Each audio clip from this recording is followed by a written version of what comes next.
Hello everyone, this is your friend from Naruto Audio Fanfics, and we are back once again with a brand new fanfic.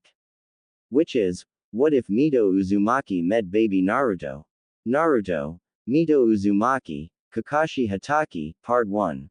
If you enjoy this story, don't forget to hit the like button, thumbs up, and subscribe to the channel for more amazing Naruto fanfics like this. So without wasting any more time, let's start today's fanfic.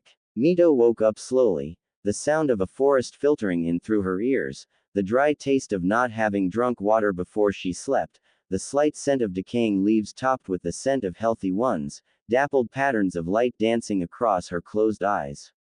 Hey, lady, you alright? This isn't a good place to sleep. A kid, young, perhaps 5. No slight rasp that would have already been there if he'd been an Uchiha, not that they would have a 5-year-old out on patrol. Mito finally managed to properly open her eyes, finding a small yellow-haired child with blonde hair leaning over her. She blinked up at him, and he smiled brilliantly. She gently smiled back, noting the lack of baby fat on a face with 3 whisker-like markings, or were they scratches? Either way, a sure sign of lack of food for extended periods of time. Baby fat was not easily lost, and she was very dismayed at what that implied. Hello child, she replied gently.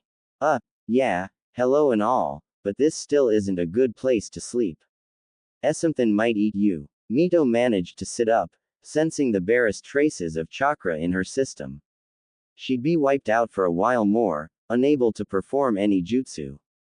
Well, maybe she could do the clone jutsu now, for once in her life. Being an Uzumaki meant she was pretty much guaranteed to never do a standard clone. Tobirama's shadow clone, however, was easy as pie. What do you mean something might eat me? Well, the crazy snake lady said there are big thingies in here that wanna eat people. I've never seen one though, he added the last bit as almost an afterthought. Mito frowned, extending her senses a bit.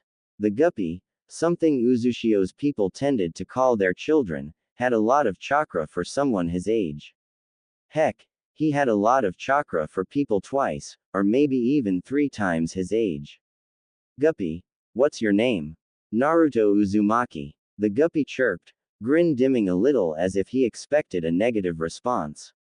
Mito blinked. Oh, that explained the large amounts of chakra, but there was something else, something not quite there, but still quite influential. She was not as good of a sensor as Tobirama, but she could sense the Kyuubi in the child. An impressive seal indeed to hide the creature from even her. Apparently emboldened by her lack of a negative response, the guppy forged ahead. What's a guppy? Mito's expression changed into horror. The guppy, an Uzumaki child, didn't know what a guppy was. It's a baby fish. Naruto tilted his head cutely. Why'd you call me a fish? Mito composed her expression, forcing a soft smile onto her face to hide the horror, and wished to go strangle Hiruzen, who'd clearly left the guppy on his own. That teenage brat would know her fury for this.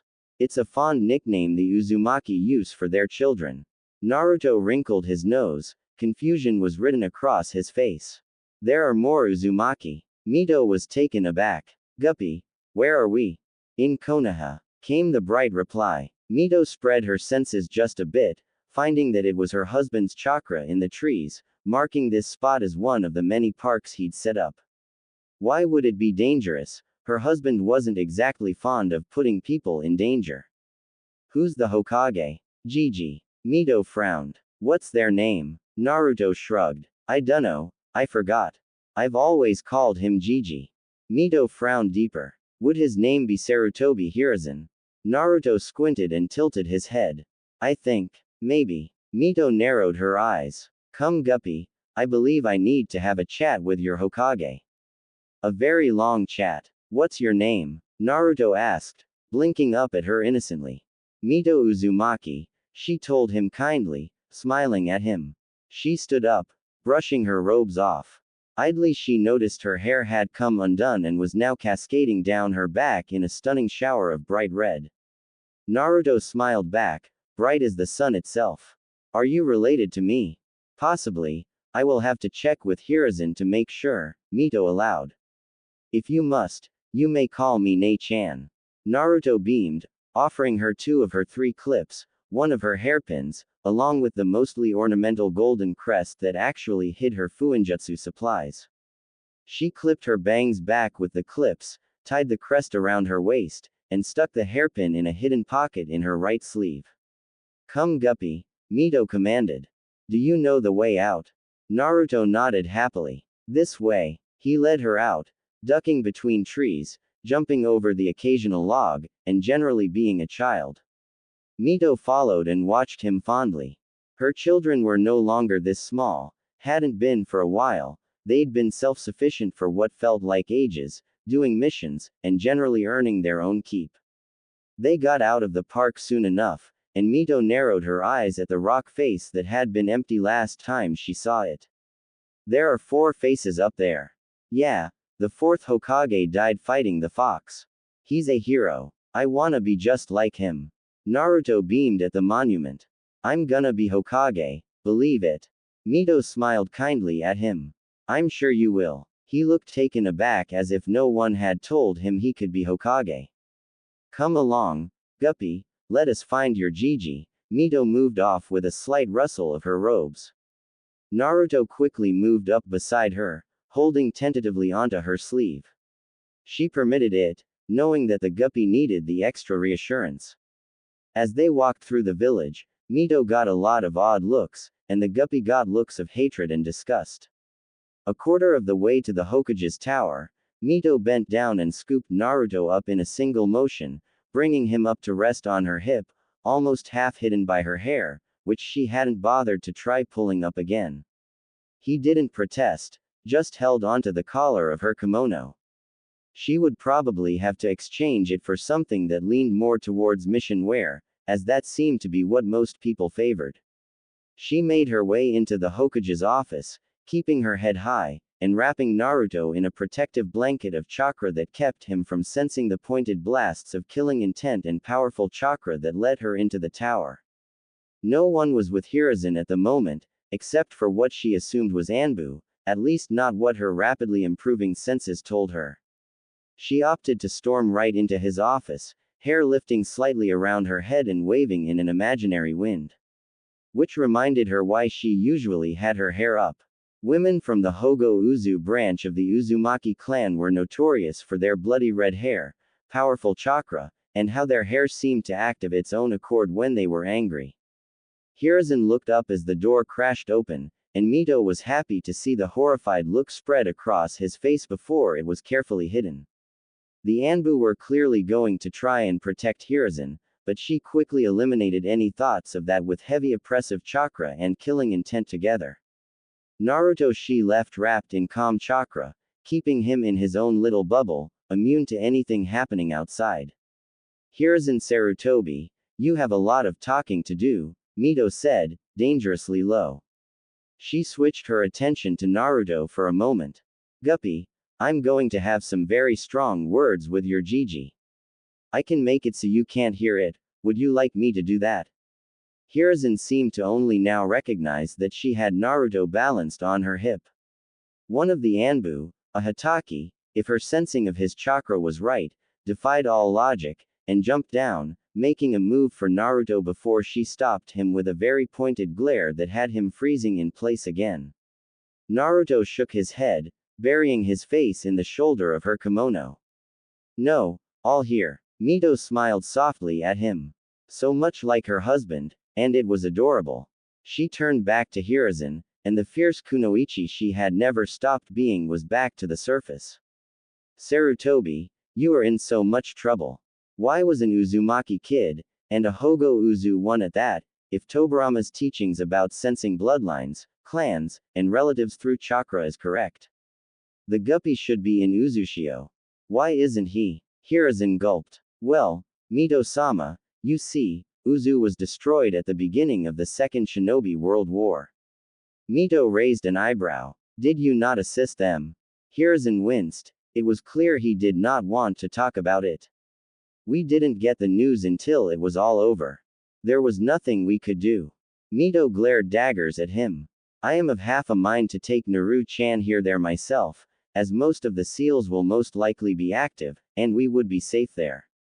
Distress started rolling in the Hitaki's chakra. Good, the emotion sensing part of her sensing was coming back. He clearly wasn't saying anything, but Mito could tell he wanted to. Hiruzen stared at the guppy as though he wished he had been deafened. You can't do that, Mito-sama. Oh, and why's that, Hiruzen-kun? She placed sarcastic emphasis on the suffix, and he winced. I'm in my prime, you clearly are not. Clearly, you can't force me. Was there something about the guppy you don't want him hearing? She was absolutely smashing any calm and dignified air she'd put up before, but right now, she just didn't care. The guppy was clearly alone, and not doing well. That calm and dignified persona had been at least partially to counter Hashirama's boisterous cheer anyway. Hiruzen actually winced this time, distress, a sense of, she's right, and fear running through his chakra. The Hitaki twitched, distress tainting his normally white chakra a darker color. Mito had won, and she knew it. The guppy was still half hidden by the long curtain of red pouring down her back and shoulders, and she had all of the cards in her hands. I will be taking custody of him, as I am from his clan, Mito ordered in a brisk voice. We'll see later about anything else. I'll want the files by tonight at the latest. Hiruzen nodded, and she took pity on him and the Anbu, releasing her chakra and killing intent. She could see and feel the Anbu nearly falling from their perches in relief, and she scoffed mentally. In her husband's time, the Anbu had to be able to stand up to Madara's killing intent, which even she couldn't match. Perhaps the chakra was a bit much though. I will alert you should I so choose to leave the village, she informed him. She swept out of the door, instinctively heading right for the Senju compound. Naruto was trembling slightly. Are you going to hurt Gigi? Mito smiled softly at him. No, Guppy, I won't. Unless he stands in my way. If he really deserves it, he will get what he deserves. How's that? Naruto nodded, clutching at her kimono. She entered the compound without a second thought, the seals she'd installed in the place allowing her and her small charge in.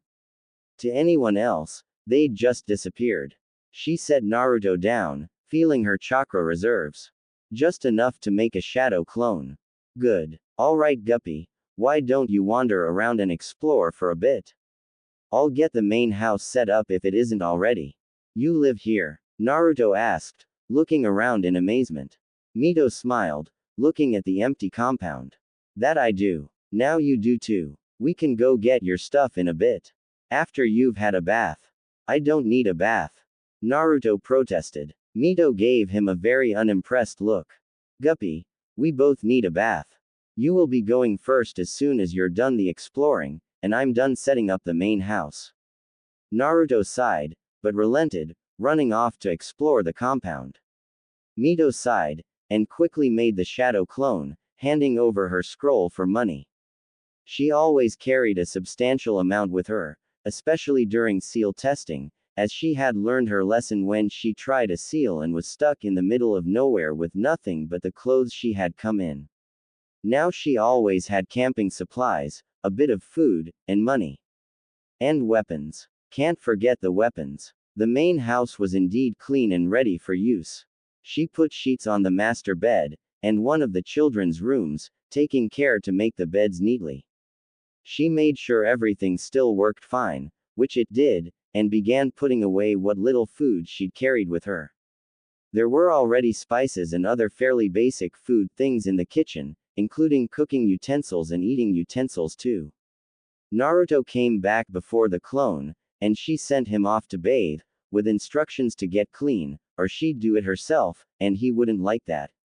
He scurried off really quick after that, enough that she was struck by his resemblance to a mouse. The clone came back with a good amount of food. It would be too much for any normal person, but they were a pair of Uzumaki, they would decimate any food placed in front of him. Her and the clone worked quickly, cooking food while Naruto was busy getting clean. With how odd the ingredients were, Mito stuck with something she was very good at making. Ramen. An Uzumaki staple if there ever was one, and something she was fond of. Well, perhaps, fond of, was a bit of an understatement. She sent the clone off to check on the guppy, as the food was almost done, and he hadn't come out yet. The clone dispelled, memories crashing into her mind, and not 2 seconds later, the guppy slammed into her, babbling about how she was the coolest for making ramen. Alright, calm down guppy, bowls are in there, chopsticks in there, why don't you set the table? Mito pointed to where the eating utensils were, and Naruto happily bounced off, and Mito noticed the Uzumaki spiral on the back of his shirt. She would have to adjust it for what she guessed was his branch. The Hogo Uzu branch of the Uzumaki was particularly good at containing biju, their chakra was special, particularly specialized for sealing things away, binding things. Females of the branch had the chains Keke Genke. Uzushio's bloodlines weren't able to be awakened by males, unfortunately. She picked up the pot, setting it on the table. Naruto was carefully setting a second pair of chopsticks down. Mito took one of the seats delicately, Naruto plopping into the other. Thanks for the food, Naruto chirped as Mito ladled ramen into his bowl. He'd grabbed one of the designated Uzumaki bowls, luckily, as they were the largest bowls in the cupboard. It was a bit of a teasing nickname, but really, only the Hyuga could ever hope to match an Uzumaki in eating. The two clans weren't very fond of each other for multiple reasons, and that was one of them. The others included that temperaments never meshed well, and that the Uzumaki had set their children on the caged bird seal ever since they'd seen it, so every single Uzumaki had the key to remove the seal, and the ability to use it. So, yeah, they weren't very fond of each other. Mito just smiled at him and served herself up some, eating just as fast as he was, but with far more grace and manners. Once they finished dinner, Mito managed to get the guppy into bed, persuading him into wearing one of her kids' old clothes. It wasn't a perfect fit, but it would work for a while. She sent off another shadow clone, instructing it to collect the files, as they should be ready, inform Hiruzen that she and Naruto would be at the Senju compound, and collect Naruto's stuff from his apartment. The clone came back 3 hours later and handed her a storage scroll with Naruto's possessions. She quickly unsealed, sorted through, then placed his stuff in his room. The guppy didn't have much, and she was well aware she'd need to go clothes shopping for her, as her clothes were a bit outdated, but it appeared she may have to grab stuff for him as well. She was of half a mind to just go to Uzushio, if just to be contrary, but knew the guppy was rather attached to the Hokage, and couldn't bear to do that to him. They'd have to visit at least, perhaps after they got settled in. Mito told him about the Kyuubi that next morning.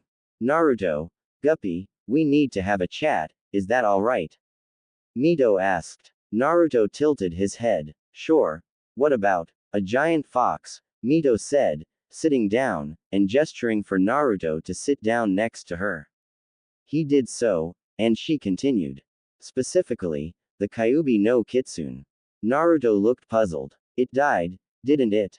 Mito heaved a sigh. Guppy, biju can't just die. They have to be sealed into things. People, specifically. They're called Jinchuriki. I was one, but I am not anymore, due to how I got here. What's that got to do with me? Naruto asked, screwing up his face.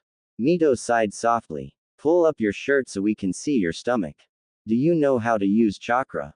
Naruto pulled up his shirt, then looked at her, confused.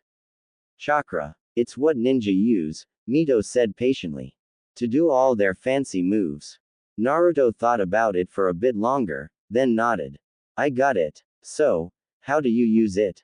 Well, imagine you have a giant river flowing through you, and put an imaginary rock in it, forcing it to pool in your stomach. Like moving ramen noodles to the side to sip the broth. Naruto screwed up his face again, and slowly, the black seal faded into view. Good job Naruto, now keep doing that, and look at your stomach, Mito instructed gently, staring in awe at the seal. It was even better than hers had been, and she'd made hers herself. The fourth certainly knew his way around seals. Naruto looked down at his stomach and shouted in surprise. What's that? That, guppy, is a seal. It contains the Biju. You are its jailer, and it is your prisoner.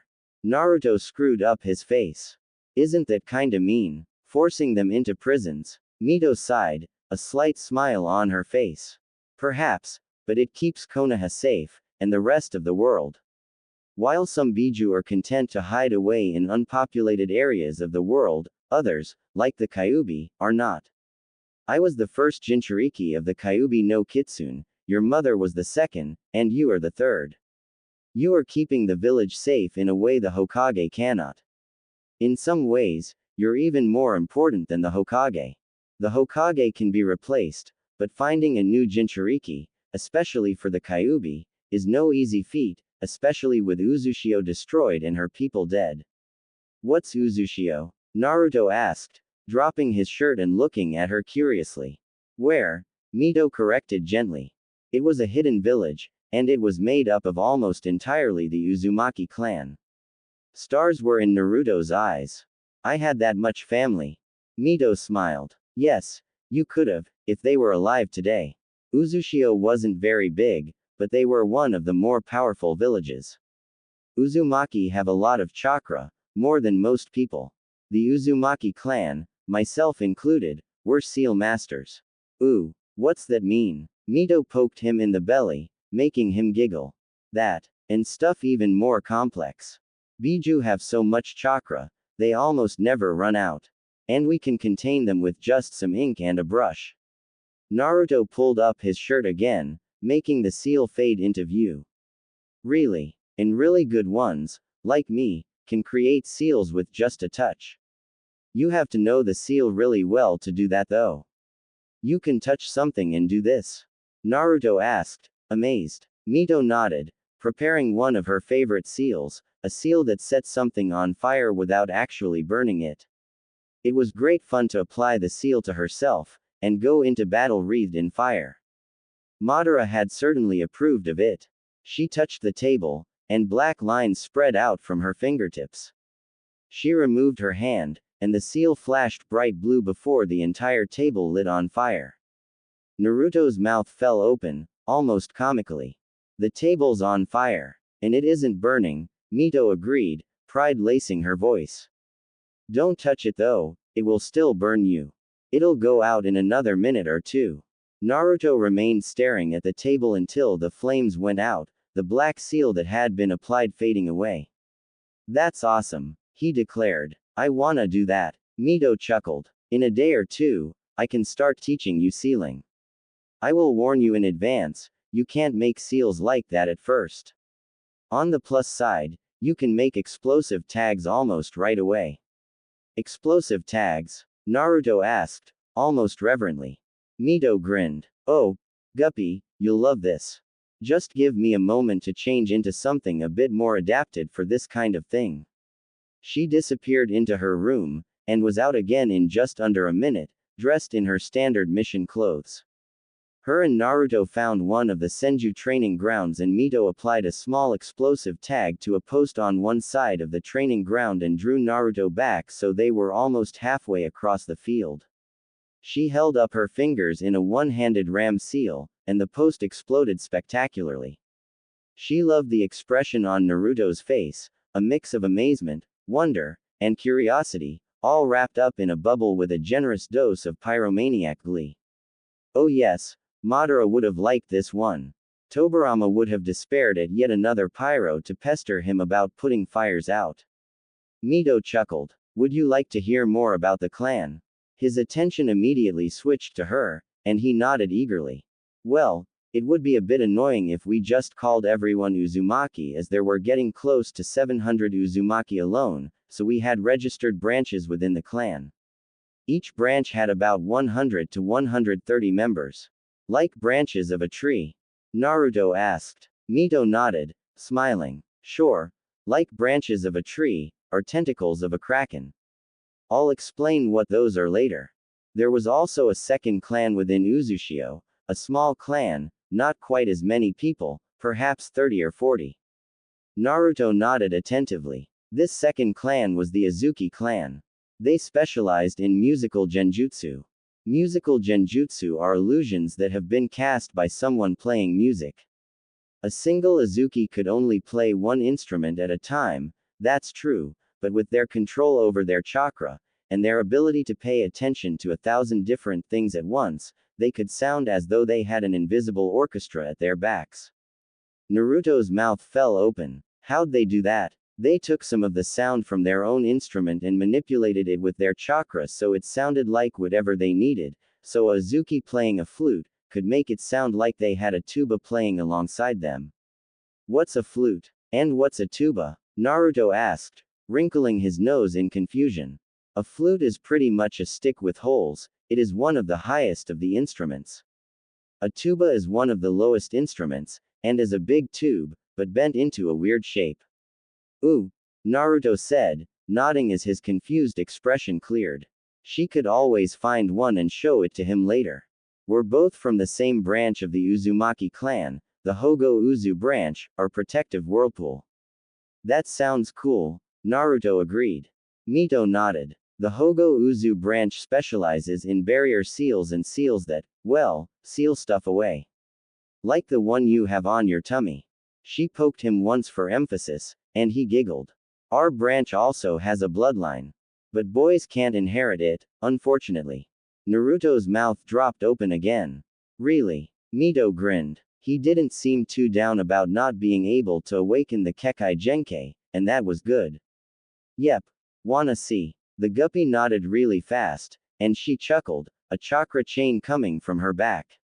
See? Whoa! He gasped, mouth wide open. Mito chuckled. Close your mouth, bugs will fly in. The Hogo Uzu branch defended Uzushio, their barriers defended our island, they kept intruders out, and kept our buildings intact, and protected from the ocean.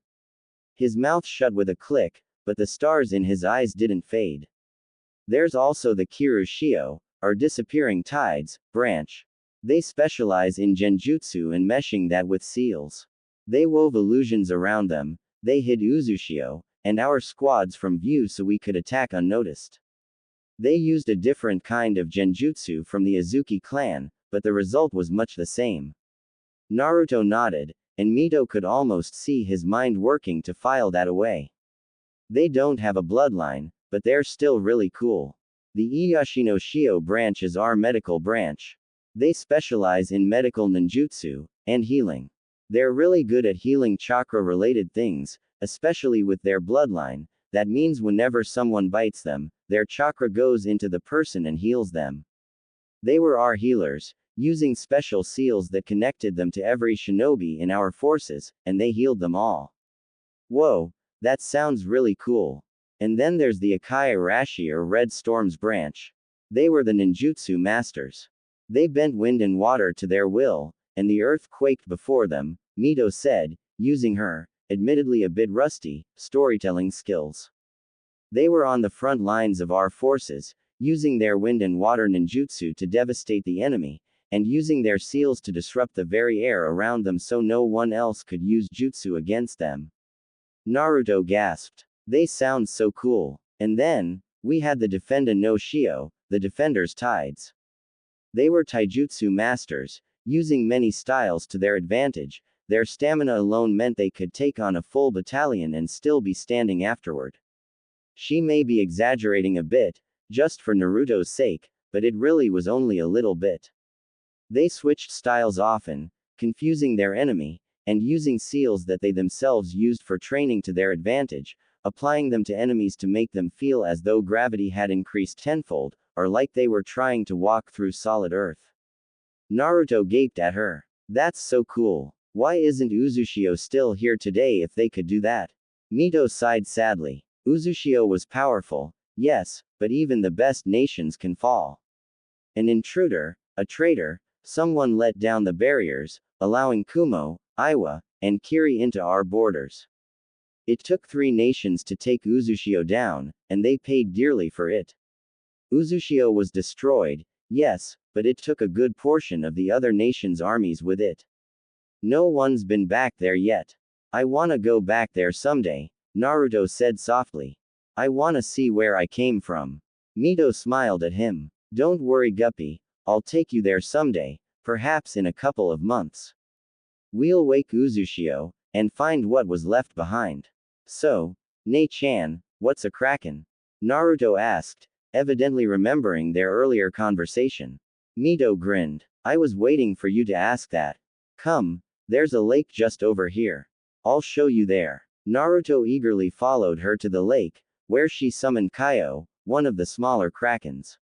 Smaller, meaning she could fit into the lake pretty easily. Kaio was a beautiful creature, dappled navy blue and bright orange, which Naruto evidently thought was awesome. Her 8 tentacles were tipped with barbs, and Mito knew there were venom sacs just behind the barbs. She was probably 20 feet long from top of head to tentacle tip.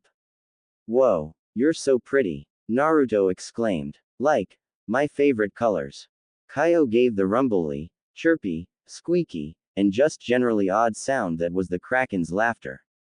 Thank you, you're pretty cute, hatchling. Hello Mito-chan. Hello Kaio, how have you been? Bored? No one's called me to sink any ships since the destruction of Uzu. Naruto's mouth fell open again. You can sink ships. Kaio laughed again. What? Did you think my size was just to show off? I can sink smaller ships easily. You should see the boss Kraken though, he could easily sink an entire armada. All at once too, he's massive.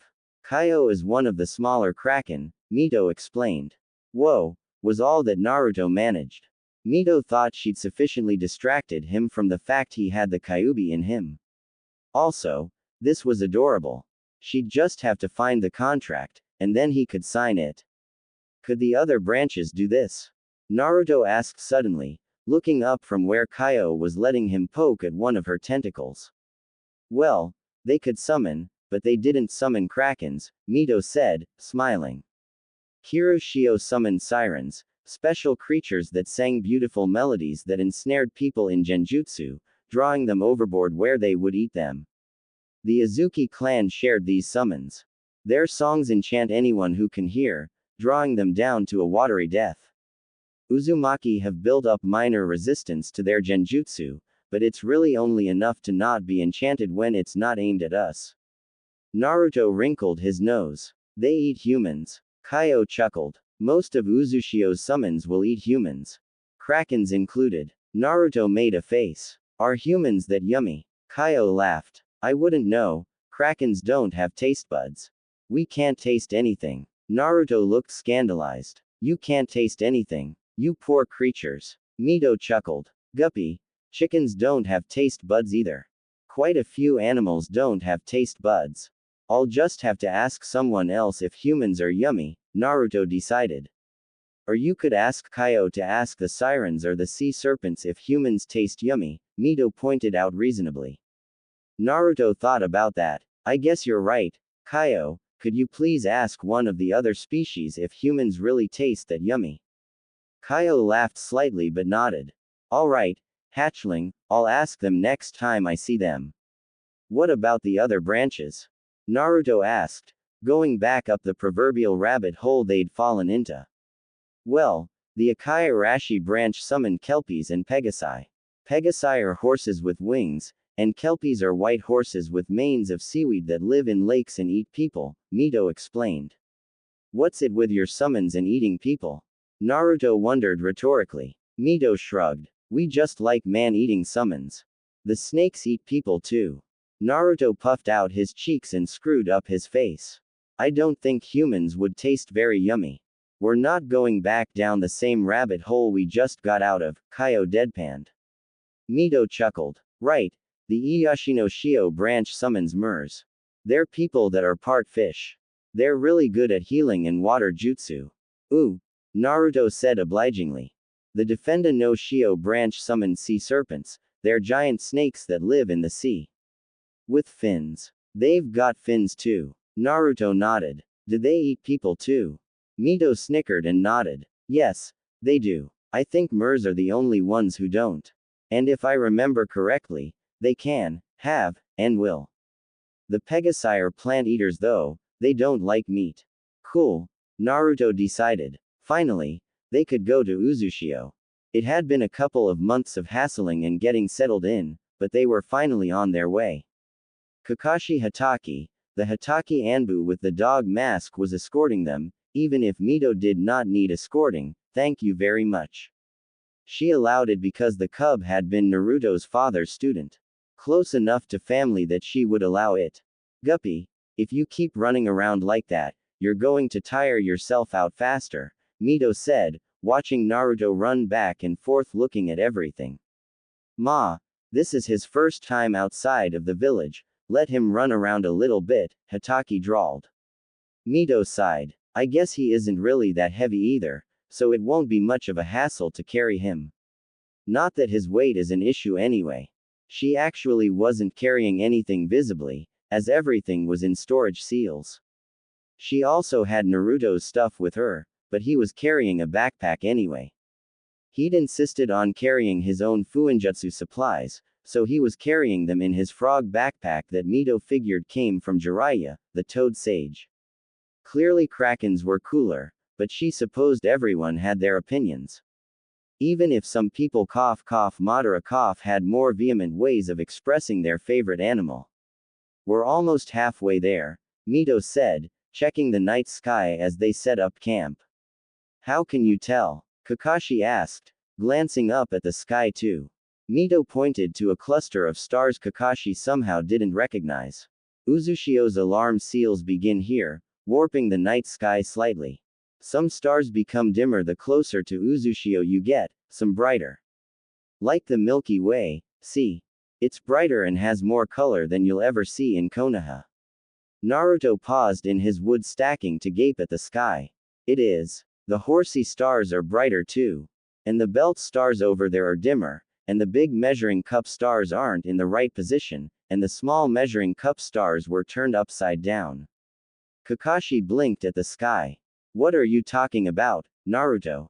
Naruto pointed. See. That's the small measuring cup. The big one's to the left and down, the horsey one is over there. I dunno why it has those lines sticking out of its back, but whatever. It's the constellation Pegasus, Mito said. The measuring cup ones are called the Big and Little Dipper respectively. The belt one you spoke of is Orion's belt, you can see the rest of him if you look hard. Kakashi's confusion showed in the quarter of his face that was visible. I don't see it. Mito chuckled. Uzumaki have the stars mapped out in a bunch of constellations, or star clusters. Our minds often fill in the blanks, drawing pictures in the sky. Is there a myth behind it? Naruto asked, abandoning his wood stacking to hop into Mito's lap. Mito chuckled. There is indeed, which you can hear after we've set up camp, and after dinner. And baths, Naruto said. You said baths whenever there was a bunch of water nearby. There's a river over there. Mito blinked where he pointed. Huh, it must have expanded. When I was here last, it was just a tiny stream, barely more than a trickle. And after baths, then. Naruto eagerly scrambled off her lap, going back to stacking the wood, his little tongue sticking out of his mouth in concentration. Mito chuckled, and accepted the rabbit her clone handed her, beginning to skin and clean the animal. Kakashi finished setting up the fire, and lit it, moving on to setting up the tents. Later, once the fire was dying down to warm embers, Mito let Naruto climb into her lap, and started drying off his hair. Myth now? Naruto asked, pleading with big eyes. Mito chuckled, and nodded. Alright. So, a long time ago, way before even my old time, the Hogo Uzu branch was experimenting with space-time seals. So, nothing new, Kakashi interrupted. Mito shushed him. Perhaps, but they were also working with a third thing, dimensions. The seal malfunctioned slightly, sending a single Hogo Uzu member, a kunoichi named Tishiki, through the seal. They continued experimenting with it, hoping to get her back, when she appeared in the room, only 6 months later. How'd she get back? Naruto asked. Odd. Mito held up a hand with 3 fingers. 3 people appeared in that room that day. Tishiki, and 2 others. One of them, probably how they'd gotten into the room, disappeared soon afterwards, and the other, had become Tishiki's husband. Did they have chakra? Naruto asked. Chakra, and I'm getting there. The second one, the one who left, looked a bit like us, dark brown hair and eyes, but had two things off. 1. Their skin was covered in pretty patterns. Geometric patterns, squares, triangles, hexagons, everything. Naruto oohed, absently drawing those shapes in the dirt with his finger. Kakashi was still pretending he wasn't listening to the story. The other was their ears. They were furred, like a cat's, or a dog's. Although far more like a cat. Kakashi looked almost startled, and a bit confused. Naruto was just excited with a touch of sleepiness. It was getting to his bedtime. The second person, Tishiki's husband, had wings. Kakashi visibly stared at her in disbelief. Naruto looked beyond amazed. He did. Like a bird's. Wow. Mito nodded. Yep. Like a bird's. He had blue feathers, and his hair was blue too, like the sky kind of blue. He introduced himself as, well, Sky. It was in another language, one Tishiki seemed to have learned, and she translated his name as Sora. He understood our language, and could speak it, to a degree. Kakashi looked plain incredulous now, and Mito suppressed a giggle at his expression. So he introduced constellations to you? Naruto asked, eyes wide. Yep. Mito said, smiling. There sure are a lot of Hogo Uzu branch people in the stories, Naruto murmured, curling up a bit more, his eyes closing. Mito chuckled. You'll find that they got up to a lot of things. They're probably the reason for most of the odd genetics that occasionally pop up in Uzumaki. Naruto just yawned in response, head resting on Mito's shoulder as he fell asleep.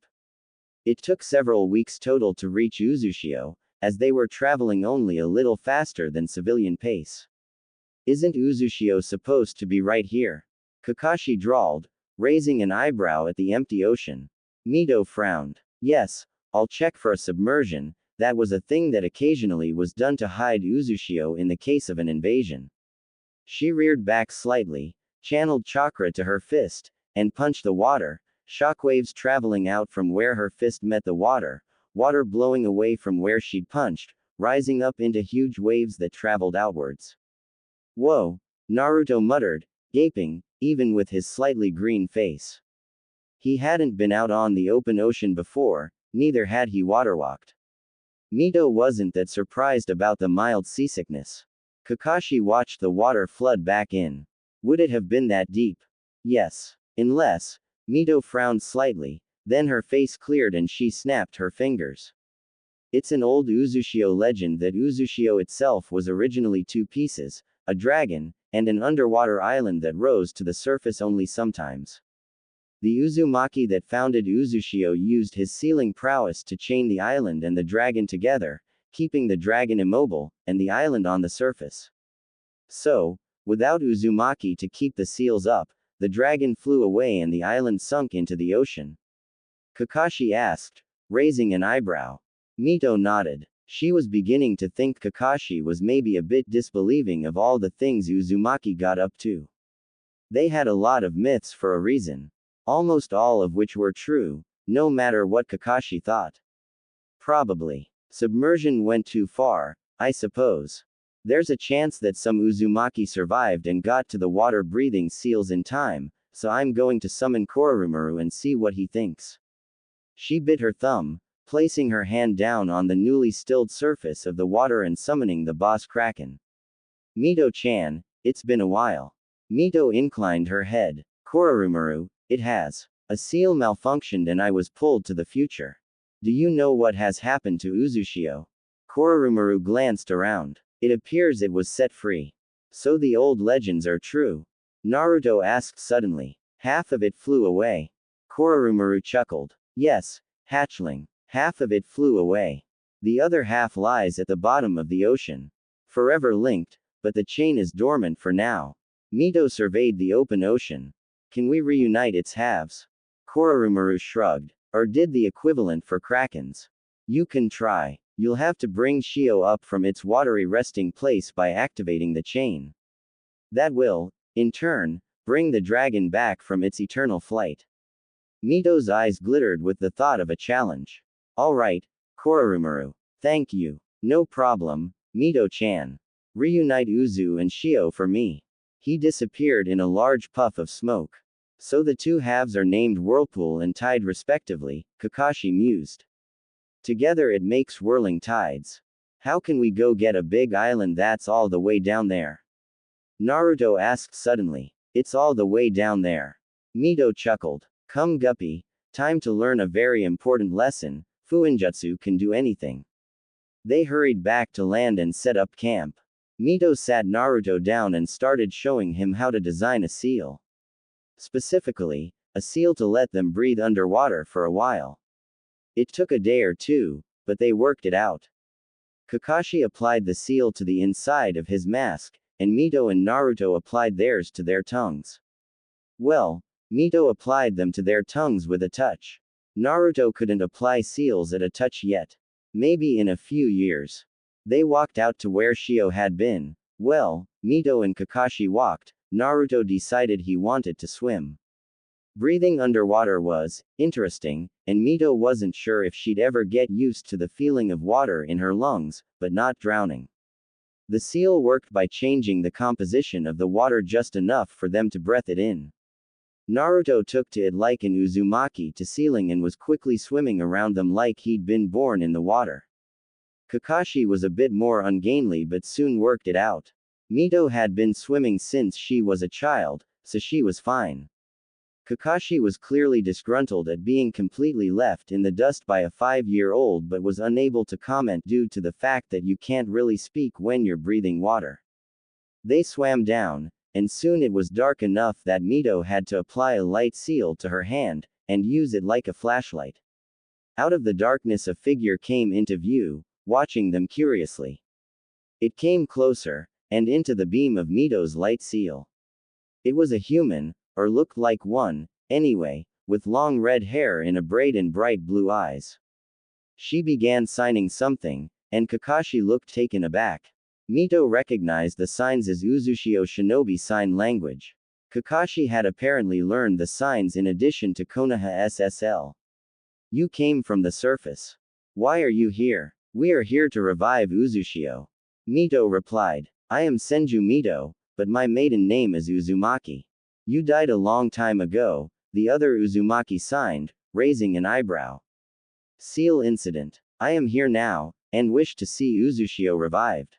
And they are? She asked. I am Hatake Kakashi, Kakashi offered in Uzushio SSL. A Konoha shinobi. Helping to fix our greatest mistake. She narrowed her eyes, circling him. Konoha didn't have the Uzushio symbol on their jackets before. We placed it there after your destruction, a reminder that we were too slow to help our allies. And the guppy, Uzumaki Naruto, he is the current container for the Kyuubi. Kushina's child. Where's Kushina? Dead. She died the day Naruto was born. Childbirth. Kyuubi extraction, in addition to childbirth, and a stab through the gut with one of the Kyuubi's claws did her in, Mito signed gravely. She inclined her head. My name is Hahana Akai Arashi Uzumaki. I welcome you to Shio. Naruto glanced between them, utter confusion on his face. Mito patted his head reassuringly. We have places with air so we can talk without signing, Hahana told them. We will talk at the cage tower. Mito Naruto forward, and he grabbed onto her shirt sleeves so he wouldn't get lost, as he didn't know where they were going. Shio itself was lit up everywhere with lighting seals. Uzumaki swam along the streets, children mostly hanging onto adults' sleeves, probably for convenience. We have gone up to the surface a few times, mostly into nearby villages to increase the gene pool down here. Hahana signed, waving to a couple of people they passed. We'll be fine for a while yet without being inbred like the Uchiha or Hyuga. Or completely absorbing the remains of the Azuki clan. Mito chuckled silently. I'm sure. So they're still choosing to remain a separate clan. Yes, but perhaps it's good. Hahana led them straight to a large building in about the middle of the city. They entered through the door, right into air, so Hahana had them breath out as much as they could, then enter, so it was a less painful transition from water to air. Alright, this is the Uzushiokuge Tower. You'll have to talk to the Uzu Shiokage before you can actually raise Shio from the ocean, and chain Uzu, Hahana grinned, gesturing them down a hallway. Naruto blinked at her. What were you doing before? We were using hand signs to communicate, Mito explained quietly. All of the villages have their own dialect of shinobi sign language, usually abbreviated to SSL. Naruto nodded. I wanna learn. Perhaps later, Guppy, Hahana said. Right now, you have an appointment with the Uzushiokuge. She led them to the Uzushiokuge's office. Right. Go on in, I have guard patrol to finish. Perhaps I'll see you around. Hahana waved and walked off down the hallway. Mito pushed the door open, and the Uzushiokuge looked up from his paperwork. Mito. Mofu. She replied, stunned. You're still alive. Kakashi was confused, as was Naruto. You know him. He's my little cousin. Or, was, I guess. You were just a guppy last time I saw you. Well, it seems you have a guppy of your own in tow. Also, I am going to assume ceiling mishap for how you're here now. Mito blushed faintly and nodded. And, this isn't my guppy, he's Kushina's. Kushina's dead, and this guppy is the Jinchuriki of the Kyuubi. And you aren't? Mofu asked, raising an eyebrow. Part of the mishap, so no, I'm not. That's Hatake Kakashi, he was Naruto's father's old student, Mito added. We're here to revive Uzushio. We're here to revive Uzushio. Mofu sighed. We've been avoiding that. The world above doesn't even know that Uzu and Shio separated, Mito said. And Kona has all but forgotten you. Reuniting Uzu and Shio will do the world good.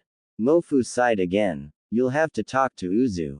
We can send you with the next haul of fish in a day's time. I know as well as anyone that no one can stop you when you set your mind on something. Mito inclined her head. Thank you. It was good to see you again, Mito. Likewise, Mito said, turning and herding Naruto and Kakashi out of the door. There's an inn down the street, unused, but maintained. You can stay there. Thank you, Mito said, smiling and ushering Naruto and Kakashi out of the door. A day later, Kakashi, Naruto, and Mito were standing with the buckets of fish. Kakashi had a hand over his mask like he found the scent of fish to be offensive or something, which it wasn't, just overpowering. Naruto was practically vibrating, scratch that, he was literally vibrating with excitement, and Mito was standing serenely. Have a nice trip, Mofu said, activating the seal. They appeared on a platform, staring at a clearly mildly confused person. She had blood-red hair and light purple wings. Hello, Mito said, mild amusement showing on her face. Hi, she said hesitantly. You aren't fish. Mito snorted. Gosh, you don't say.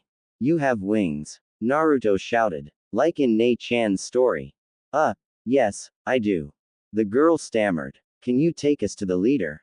Mito asked gently. I am not a high enough rank for this, she muttered, disappearing out of a door in the building they were in. A person with a similar description to the person who'd dropped Tishiki and Sora off, except with more flowery patterns, poked their head in. Ah, hello. Name. Mito Uzumaki, Mito said, deciding to just go with her maiden name for now. My companions are Naruto Uzumaki and Kakashi Hatake.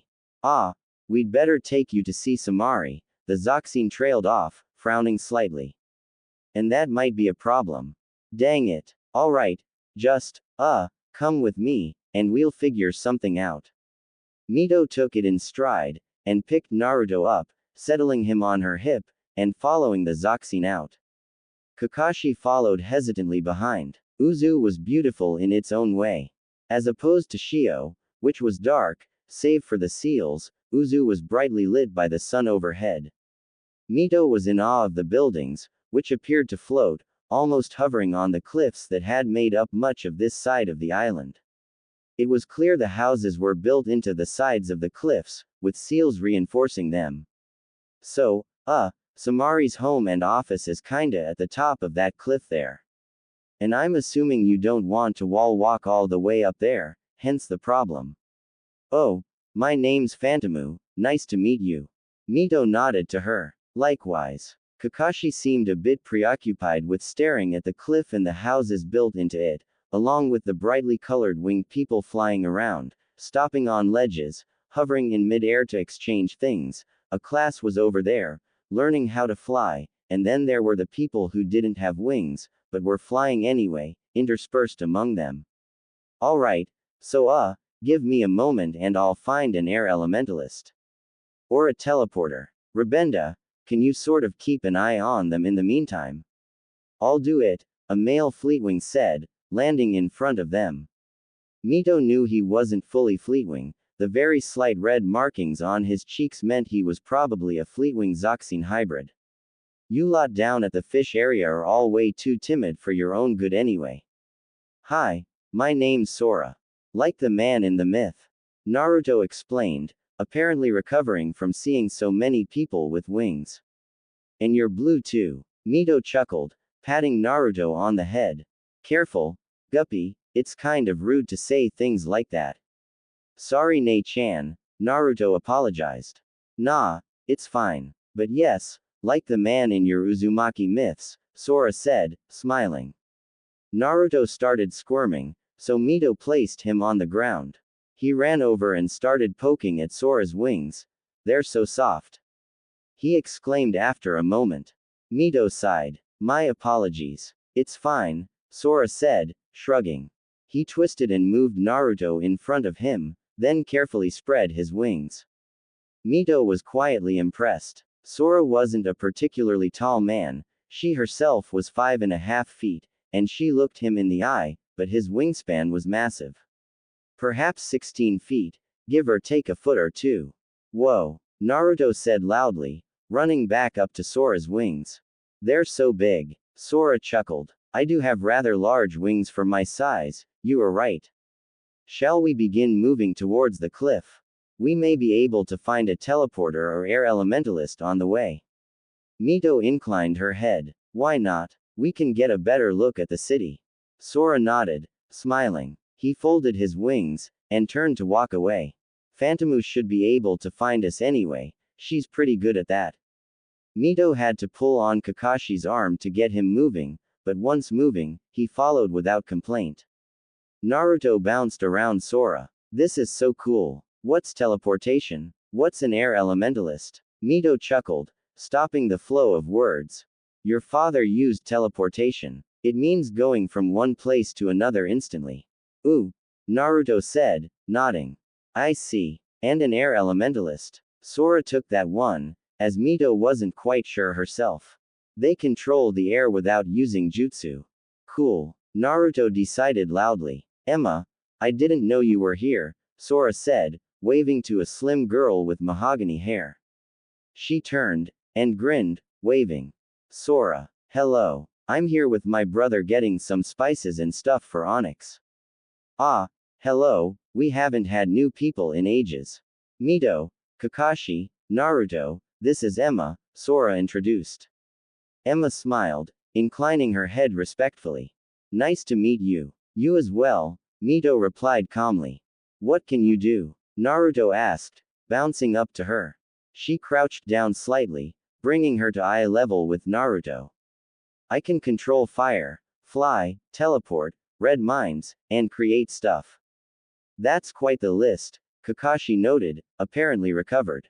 Emma inclined her head, glancing up at him. You're looking at one of the most powerful royal Zoxans. The other is my brother. How do you create things? Mito asked curiously, narrowing her eyes slightly. Maybe she could make it into a seal, sure you could create things with chakra, like the chains, but it was difficult, and took a lot of focus. Emma held up her hand, a dark orange construct forming above her palm, shaping into a kunai.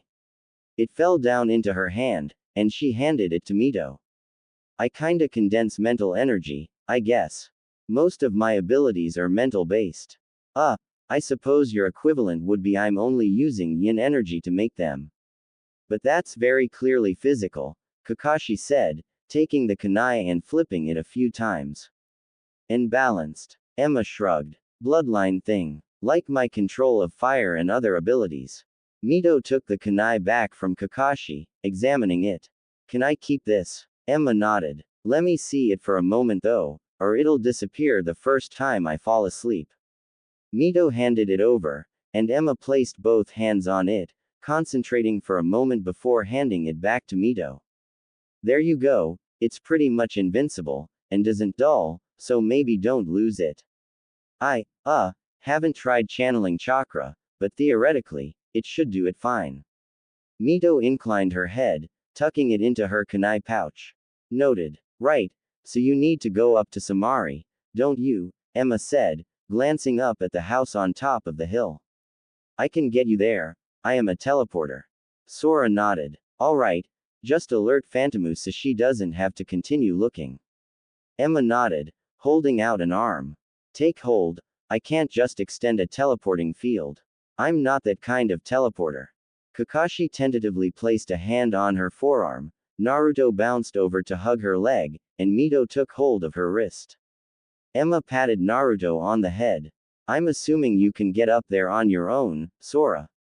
He nodded. Of course I can. I'm not injured. Emma grinned, and suddenly they were looking out over the village from the top of the cliff. Here we are. Kakashi blinked a few times, glancing between her and the village where Sora was still visible, leaping into flight. That was awesome, Naruto shouted. Emma blushed slightly. Thank you. Interesting, Mito said, tilting her head slightly. How exactly do you teleport? Emma thought about it for a moment. I'm the punch holes in the space-time dimensions continuum and go through type. Mito nodded. Cool. I do have to go, my brother is looking for me. Perhaps I'll be able to see you before you leave, but bye for now. She reached down and gently disentangled Naruto from her leg and handed him to Mito. Bye Naruto. He waved, and she disappeared. Just have to wait for Sora to get up here, Mito noted with amusement. Sora didn't take long to arrive, for which Mito was grateful. Naruto was rather excitable, and had nowhere to put the energy, so he was jumping around like a rabbit on caffeine. Sora chuckled when he landed. Excited, are we? Yeah, Naruto chirped, hopping around. Sora smiled, and knocked on the door to the house. Samari. A red-headed woman poked her head out of the door. Yes Sora, come to pester me out of the house and on a walk again.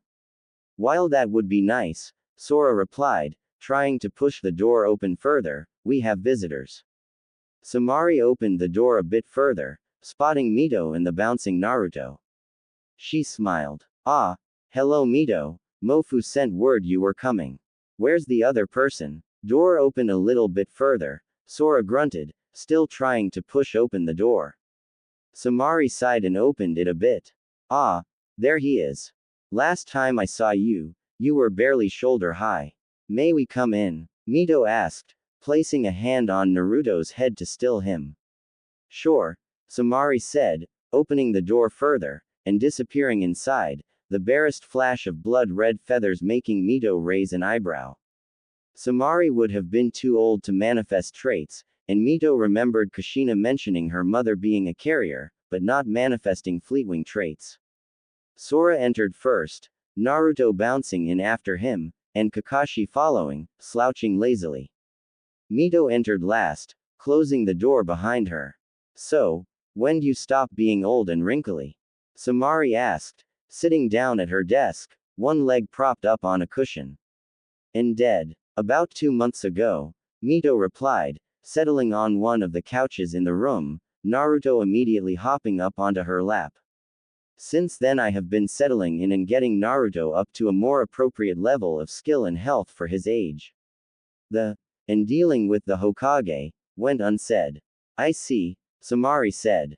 Konoha doing well then, as well as it can be, Mito replied, gently shifting Naruto to a more comfortable position as he started falling asleep. Why did you wish to meet with me? Other than to inform me you're still alive. Not that it isn't nice to know that. I believe it's time for Uzushio to reunite, Mito said simply. Mofu agreed, but Shio cannot rise without Uzu. Samari sighed heavily. I worry though. The rest of the world is not as forward as Uzushio. You've seen, we aren't quite human any longer. I think it's cool, Naruto murmured, burying his face deeper in Mito's shoulder. Samari smiled. You would be one of the few. Children are always more accepting than adults when they're younger. Why don't you try sending a few on joint Konoha missions? Mito suggested. See how people react to your shinobi. If things go badly, you can retreat back to the sky, and we'll figure out something to keep Shio up if they so wish. Samari sighed, absently signing another piece of paperwork. All right, I can agree to that. But it will be teleporters or stealth types who are on the teams, and they will be chosen voluntarily only. Mito inclined her head. Of course. I wouldn't ask otherwise. Samari looked to Sora. Find the most recent consensus. I think it's next to the fiction book Choryu gave me. Sora nodded, going into the next room. When will this begin? Samari asked, looking to Mito. As soon as possible. We have another week before we have to head back. And I would like to use it. Reasonable, Samari replied, nodding. I will attempt to find 3 volunteers who will return to Konoha with you. In the meantime, I suggest remaining in Shio. While we have accommodations, it is not easy for those unable to fly or teleport to get around here. I will, of course, send for you once those who will be going with you have been selected. Mito nodded, careful not to disturb Naruto as she stood up. We will leave you to it then. Kakashi stood up after her, ever silent, and followed her out.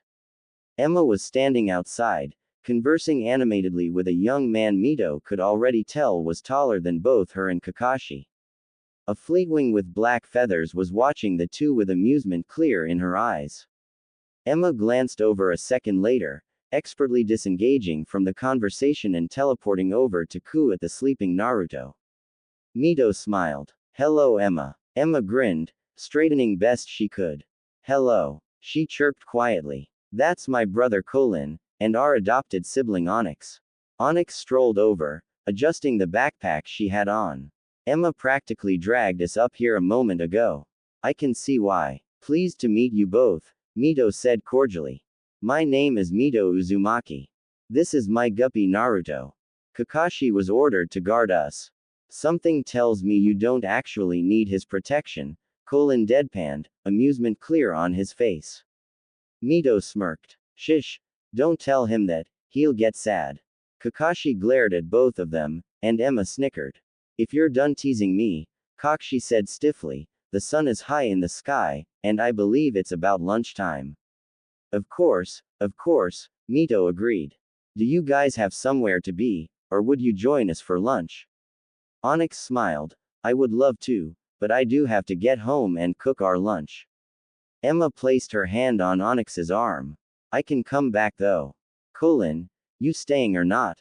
I'll stay, Colin replied easily. Tell Dad for me, okay. Onyx nodded, and disappeared with Emma. Emma'll be back in a moment, Colin said. She's probably checking to see if anyone was coming over for lunch and requires transportation. Do a lot of people come over often? Mito asked curiously. You could say we have a large friend group, Colin replied. They have other way of getting to us, but Emma doesn't mind, and she's a bit faster. She's faster than most modes of transportation, Mito said, amused. Colin shrugged, grinning, as Emma reappeared next to him. I'm back, she said, grinning. So, know any good places to eat? Mito asked, gently trying to wake Naruto up. Emma shrugged. We don't actually live here, but I suppose we could try that one place you saw while shopping. The curry? Colin asked. It looked spicy. Emma, you're like, the only one in our family that likes spicy things. Mito chuckled. I'm sure they have non-spicy options too. Kakashi, what do you think? Kakashi shrugged. If we get a corner, I don't care what we eat. Mito rolled her eyes and leaned over to whisper to Emma and Colin conspiratorially. Anbu, always want the corner. It's easily defensible, Kakashi protested hotly. It's reasonable. Colin inclined his head towards Kakashi. He's not wrong. We're literally in the sky. Emma deadpanned. Who's going to attack us? Evil seagulls, Mito told her solemnly, Naruto looking around sleepily. They want to dive bomb us and poo in our food. Emma snorted, and Colin chuckled. You'll protect me from the evil seagulls, right, Nei-chan? Naruto asked sleepily. Of course, Naruto, Mito assured him. I'll make sure all your food is safe from the evil seagulls. Emma devolved into snickering, while Colin hid a smile behind a hand. Kakashi sighed long-sufferingly. That one's totally going to be spicy, Colin argued. Is not, Emma said, gesturing to it. It's practically the color of milk. Ghost peppers are called that for a reason, Emma. Colin argued, jabbing a finger at the list of ingredients. Naruto climbed up onto the table to see what they were arguing about. It looks kinda spicy to me. Colin gestured to Naruto like he had solved the problem. Emma sighed. Fine, it's probably mildly spicy. Mito chuckled. Trust me, those peppers are anything but. You'd have to have a very impressive spice tolerance to eat them, especially in a curry. Well, I happen to have a very impressive spice tolerance, Emma told her. I might as well try it. Not kidding, Colin groaned. She once ate a ghost pepper accidentally, and barely noticed. Emma shrugged. It was Spite's fault, she's the one that handed it to me. Colin just sighed deeply. Mito laughed. I'm sure you'll be fine then. Here, Naruto, why don't you try this one? It's far milder than what Emma's trying to kill herself with. I am not trying to kill myself with the heat. Emma protested. I just want to try it. If you end up wanting to burn your own tongue off, I'm laughing at you with no remorse, Colin told her. Mito snorted, handing her menu to the server, who looked amused. She told him her order, then the others did theirs. Hello, a clearly Zoxine teen said, ears flicking back temporarily. Mito smiled at her. Hello. Did you come to fetch us? She nodded. My name's Hamiko, I'll be going with you. And I'm here to collect you. A teleporter. Mito guessed. I'll go find Naruto. I think he's playing in the marketplace with a couple of the other kids. It's good he made friends so quickly, Hamiko said. I should probably come with you. I do not have any need for groceries. Mito giggled softly. Right. I believe Kakashi is watching him, so we'll find both at once. Hamiko nodded, and followed Mito out of the air-filled store, and to where Naruto had apparently started a game of tag, the 4 other guppies he was playing with twisting through the water in an attempt to avoid Naruto's somewhat clumsy swipes. Mito stuck 2 fingers in her mouth and whistled, even underwater, the sound getting the attention of all the Shio guppies and Kakashi. She nodded to Hamiko, and patted her leg.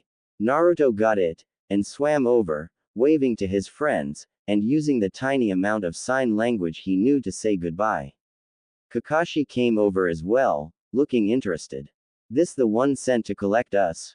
He asked, signing quickly. Mito nodded. She patted Naruto's head, offered her hand, which he took, and looked at Hamiko. I'm a field teleporter, so we'll be fine. One moment. Hamiko focused for a moment, then they appeared in Uzu, in front of Samari.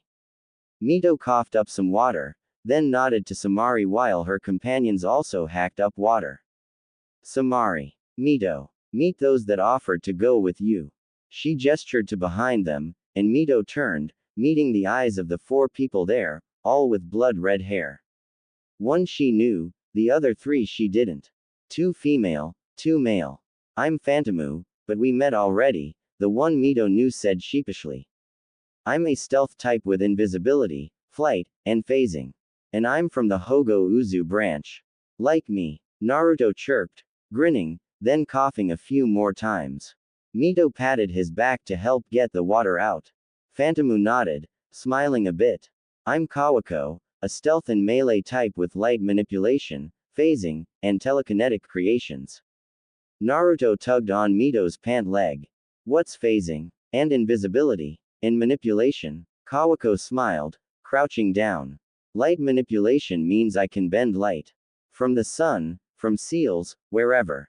Naruto gaped a little. That's so cool. Can you touch it? Kawako giggled. It's too hot to touch directly, but I can bend it. If I tried touching light directly, it'd burn me badly. Naruto got it, nodding quickly. Mito chuckled. Invisibility means you can't see them, Guppy. That's probably why they're called stealth types. Ooh, 'cause they can be super sneaky. Naruto said, vibrating excitedly. One of the males snorted. Yes, tiny fledgling, 'cause we are super sneaky. Bachi, by the way. Sensor stealth type. Defend a no Shio branch. But what about phasing? Naruto asked, blinking adorably. Kawako held up one hand, and it became slightly transparent. She offered it to Naruto, who tried to take it, only for his hand to pass right through hers. Whoa, Naruto said, grinning as he swiped his hand through hers a few more times. Her hand solidified, and she caught his wrist. The other male shook his head. I am Katsu, a teleporter with wind manipulation and phasing. I'm from the Akai Arashi branch. Mito inclined her head respectfully to each, and they responded in kind. I believe you were to leave today. Samari asked, drawing the attention back to her. Mito nodded. Yes. Any time would be fine, we must get back to Konoha. She ruffled Naruto's hair, spraying water everywhere with the motion. I won't hold you up then. You can leave now if you wish. Hamako is able to teleport you to the ground. Hamako grinned and waved when Mito glanced at her. Alright, Kakashi, you have everything, right? Kakashi nodded, adjusting his backpack. Mito smiled at Hamako. We can go. I will send ahead a notice to the Hokage once we are there, if you don't mind. I can feed the fishes. Naruto cheered. I'll find the tuna, Mito said, smiling reassuringly. I can't give them tuna. Do you know what tuna is? Naruto asked, very serious. Mito pulled up the face she used when Hashirama was being ridiculous, and it was best to play along. Fish. It's fish, Naruto exclaimed. If I gave them tuna, I'd be an abomination. That's cannibalism. Mito expertly hid her smile behind the face. Oh, of course. I'll find the peanut butter then. The other adults hid their smiles behind their hands twitching like they wanted to ruffle Naruto's hair. All Uzushio guppies go through this phase, Samari told Mito, very clearly biting her lip to avoid smiling. The giving fish tuna is cannibalism phase. Then we teach them that fish eat other fish anyway. Mito nodded, pursing her lips to hide her smile. Of course. I'll have to get on that at some point. Or don't, Samari suggested innocently. I'm sure all of the cute little Konoha children would love to know about how feeding tuna to fish is cannibalism, and how his friends told him all about it. Their parents would certainly be delighted, Mito agreed, chuckling softly. Wouldn't know any better anyway, Samari said, grinning. Naruto tugged impatiently on her pant leg. I wanna feed the fish. Mito chuckled. Alright, perhaps I shall see you again, Samari. Samari nodded, and Hamako glanced around. Everyone ready to go? The others nodded. She concentrated for a moment, then they were standing outside, next to the beach Mito, Kakashi, and Naruto had originally arrived at. Mito created a shadow clone, handing over her own Fuinjutsu supplies for it to create a communication seal with. She made a pair of peanut butter sandwiches, handed one to Naruto, and followed him into the water. Luckily, these were very temperate waters, and as such, beautiful coral reefs lay just offshore. Naruto pointed excitedly at the very colorful fish. Mito smiled and nodded along. He started tearing off little pieces and offering them to the tiny fish that cautiously approached him. Mito chuckled soundlessly, bubbles floating from her mouth as more and more tiny fish clustered around him, some becoming brave enough to come and nibble at the sandwich Mito held in her grasp. Mito let them, she wasn't going to eat it anyway. Naruto squeaked loud enough for Mito to hear him through the water, and Mito glanced up to find him staring at his empty hand, then glance at a very pleased barracuda, swimming away with the remains of the sandwich held tightly in its jaws. Mito chucked, and handed her sandwich to Naruto, who grinned, and started handing out more pieces of sandwich. A moment later, and Mito's clone popped, alerting her that the message had gone through to Hiruzen. She tapped Naruto's shoulder, gesturing back towards shore. He glanced at her, glanced back to find another barracuda trying to steal the rest of the sandwich, somehow managed to punch it, then tore the rest of the sandwich quickly for the smaller fish. Mito ruffled his hair, and started swimming back towards the shore. Naruto followed, kicking the barracuda once more for good measure when it tried going after the sandwiches again. Have a good time? Kawako asked, grinning at them as they exited the water. Mito nodded, ruffling Naruto's hair again. Saw a couple barracudas, one stole the sandwich, and Naruto defeated the other in epic battle. Kawako darted over to ruffle his hair too. Wow, you did. How did you do that? Barracudas are terrifying opponents, you know. They aren't that big, Kakashi muttered. Katsu snorted. You try fighting off 50 of them. We've heard the stories. And it's not even just the barracudas, it's the sharks that follow them, Bachi added. At this point, barracuda stories are to the Uzumaki, as the fish stories are to the fishermen. Or the blood in my victim went this far, stories of the Kagaya, Hamiko added, wrinkling her nose. Mito shook her head. Or my fireball was this big, to the Uchiha. Confused glances were exchanged. Oh, do they not do that anymore?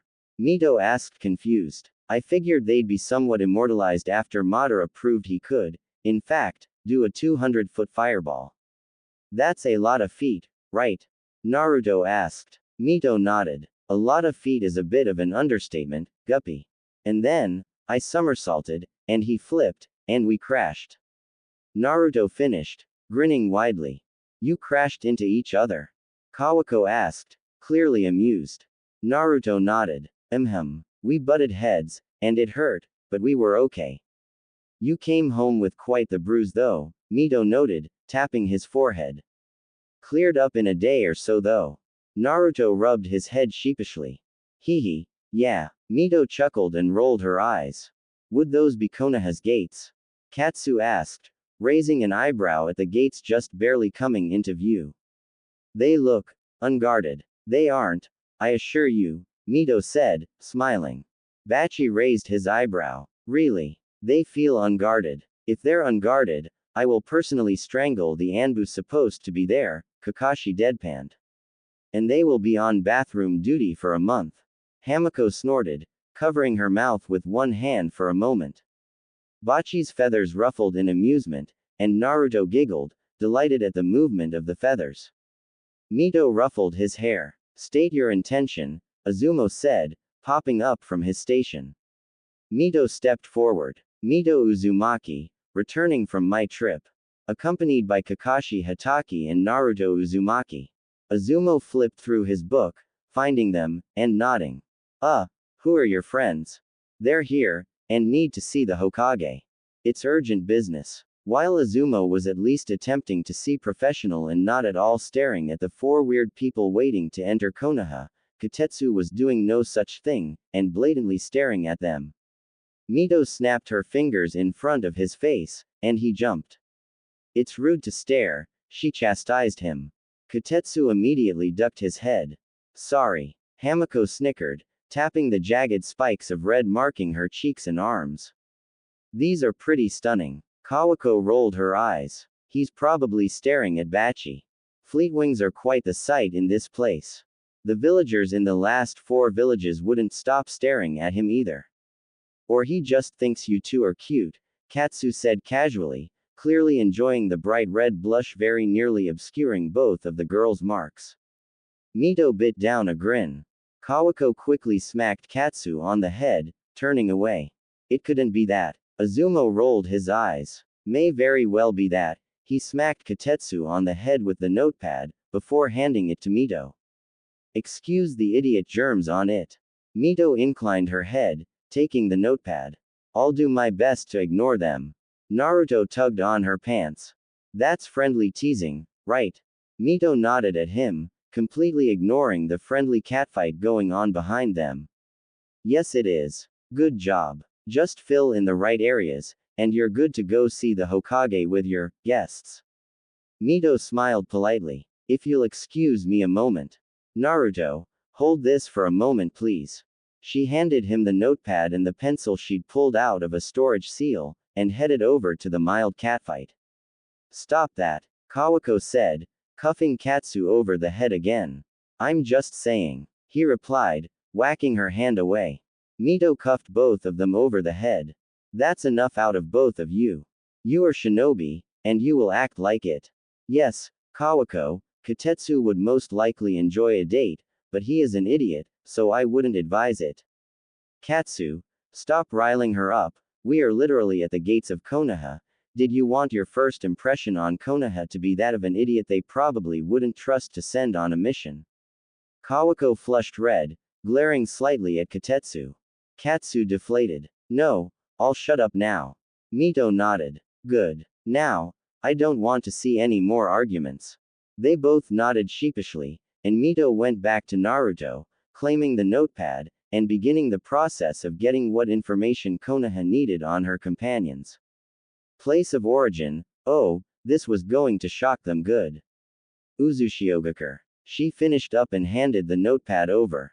If you'll excuse us, we must see the Hokage about an urgent matter. Azumo nodded distractedly, apparently kicking Katetsu under the table if his sudden jump for the gate meant anything. He opened it, and Mito led her companions inside.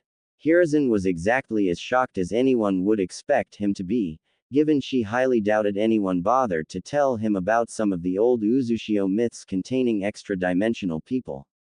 Naruto kicked the door in, as was expected of the hyperactive guppy that hadn't seen his grandfather figure in a few weeks. Gigi, he declared, hopping over to Hiruzen, only to be stopped by Mito's firm hand on his shirt. Manners, child, she chastised gently.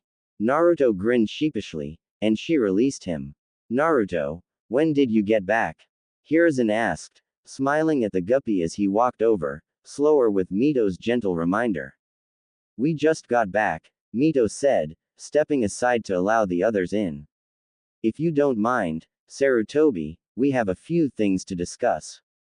Kakashi stepped in to show he was back, then abruptly shunshined out of the window, clearly not wanting to be there any longer than he had to.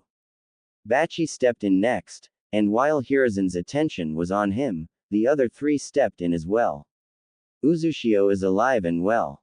These four are here to act as scouts, to see how the world would react to them. Uzu is worried, and has every right to be. Hiruzen blinked in surprise, even as Naruto wormed his way onto the man's lap to look at his paperwork. If you do not mind, Mito paused, spotting Naruto picking up a pen. Naruto, don't do his paperwork for him please. Just because you can copy his signature exactly, doesn't mean you should. Hiruzen gaped for a moment, looking down at Naruto, who sheepishly dropped the pen. Sorry Gigi, it just looked so interesting, and there was so much of it, and you were gonna be busy with Ka-san. He jolted to a stop there, glancing at Mito. Mito froze when she heard him call her that. She wasn't against it, of course, if anything she'd been hoping he saw her as a motherly figure, but this was the first time he's actually said so. Naruto. I'm sorry. Naruto squeaked, ducking down behind Hiruzen's desk. Mito ignored the quiet suppressed squeals from behind her, and moved to where she could see Naruto, huddled on Hiruzen's lap, trying to hide. Naruto, I'm not mad, just the opposite. Naruto uncurled just enough to peek at her. You aren't. Of course not. She chose to ignore the quiet. That's so cute. From behind her, and opened her arms, offering a hug. Naruto took that as a good sign, and launched himself off of Hiruzen's lap and into her arms. She settled him on her hip, and resumed her position in front of the Hokage's desk. As I was saying, if you don't mind allowing them to go on missions with our shinobi for a little while to get a sense of how the world will react to them. Hiruzen seemed to reboot his brain, and nodded. He addressed the people behind her. Your ranks. Junin. For all of us, Hamiko spoke, stepping forward slightly. Although, it is by Uzushio standards, which are notoriously much higher than most other villages. Translation, they're all at least low cage level, Mito said, smiling and adjusting Naruto's position on her hip. Perhaps, D ranks aren't the best option. I'll take not doing D ranks like an academy student, Kawako offered. Or, I guess, you're genin to them. Mito nodded to Kawako. Konoha genin do D ranks mostly. I suppose I can arrange that. Come by to pick up a mission in 4 days. That should give you enough time to settle in, Hiruzen said, jotting down a note for later. Mito inclined her head, and the Uzushio shinobi bowed shallowly. They left, Mito adjusting a now sleeping Naruto so she was holding him against her chest, his head on her shoulder. Much more comfortable for both of them. Kawaii, Kawako said quietly, hovering around Naruto. Mito placed her free hand on her mouth. Shish, I would like to keep him asleep. Not that he's a very light sleeper. Uzumaki rarely are, Bachi noted, shrugging, his wings moving with the motion and drawing many stares. Not that there weren't any stairs before. The Senju compound is down this way, Mito said, turning down a side street. There is plenty of room in the main house, but you may select one of the other houses in the compound if you wish. Only the middle section is unsealed so I can keep Naruto a bit more contained, and so there is less for me to keep up. We can stay in the main house, Hamiko said, smiling. And can help keep the compound. Mito smiled. Thank you. Down here. The seals at the front will read you as Uzumaki and let you in, so do not worry about that. The compound is hidden with Kirushio level genjutsu seals, and is very safe. I wouldn't expect anything less from an Uzushio sealmaster, Bachi said, raising an eyebrow at what looked like a basic wall, nothing beyond it. Of course, Mito said, entering the compound, and sensing the others enter behind her. Welcome to the Senju, or rather, now the Uzumaki compound in Konoha. Naruto woke up as they entered the compound, wriggling until Mito put him down. He ran over to find one of the ponds, poking the water a few times. Mito went over and crouched next to him. See Naruto, they're just fine, Mito said chuckling. Naruto poked the water again, this time a few fish coming up to greet him and nibble at his finger in hope of food. Oh, those are really pretty decorative koi, Kawako said, leaning over and inspecting the fish. You picked pretty colors. I picked them, Naruto said, grinning and pointing at himself. Mito chucked again. He had picked them indeed. Before she had died the first time around, she had made sure the koi had been given away to other clans, so they wouldn't die when she did and the compound was sealed. As such, there had been none in the designated pools when she reopened the compound. Not seeing koi every time she looked into a pool had been too weird, so she had taken Naruto to the store to find some koi. Somewhat predictably, he had chosen mostly orange and gold koi, but Mito had managed to convince him to find some of the dark blue and red koi for a bit of variety. Oh, Naruto, look, the eggs hatched finally, Mito pointed to one of the very small koi swimming around. She had some experience in breeding koi, so she was teaching it to Naruto, who thought it was all quite interesting. Ooh, Naruto cheered, almost falling in the pond to get a better look. Hamiko grabbed the back of his shirt before he did though. Let's not fall into the pool, Hamiko suggested. Naruto laughed sheepishly. Oops, sorry. Mito chuckled and patted his head. Just be more careful next time, alright Guppy. Naruto nodded rapidly. Ooh, I got it. It's pretty difficult to get koi to breed in just a random pool, Bachi noted. Well done. Mito smiled as Naruto grinned, brighter than the sun. It wasn't actually all that hard, but Naruto didn't need to know that. The smile he gave was more real than any he'd given just 3 months ago, when she landed here. Why don't we go get them settled in? Mito asked Naruto, standing up and brushing off her clothes. Naruto bounced up too, grabbing Kawako's hand and dragging her off enthusiastically. Kawako giggled as she got dragged along, and Mito smiled indulgently. Slow down, Naruto, we don't want to accidentally wrench her arm out of her socket. Kawako laughed. I assure you, I'm a bit more resilient and durable than the strength of a 5-year-old. 6 in 2 months, Naruto chirped, slowing down only slightly. October. Katsu asked Mito. Mito nodded. October 10th, to be precise. Katsu winced slightly. Ah, the Censor Guild went into a meltdown that day, Whole guild was freaking out about the Kyuubi's signature. Mito sighed, a hand moving automatically to her stomach. I bet. I'm sure they were just happy the Kyuubi wasn't released closer to Uzushio. No kidding, Katsu agreed. Mito moved ahead, opening the door for Kawako and Naruto. There are plenty of empty bedrooms, so you wouldn't have to share a room unless you really wanted to. Where did Phantomu go? Hamako asked suddenly. Dear stars, sometimes I swear that girl disappears into thin air. That is one of her abilities, Bachi deadpanned.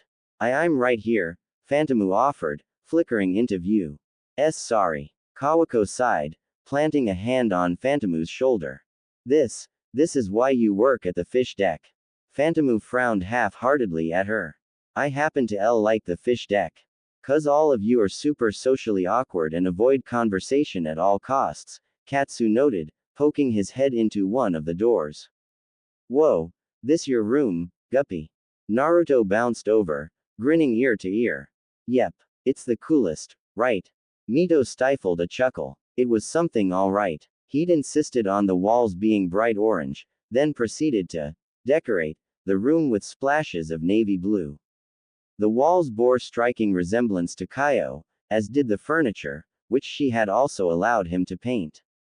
Most of the furniture had actually been painted at the same time as the room itself, which had amused Mito to no end.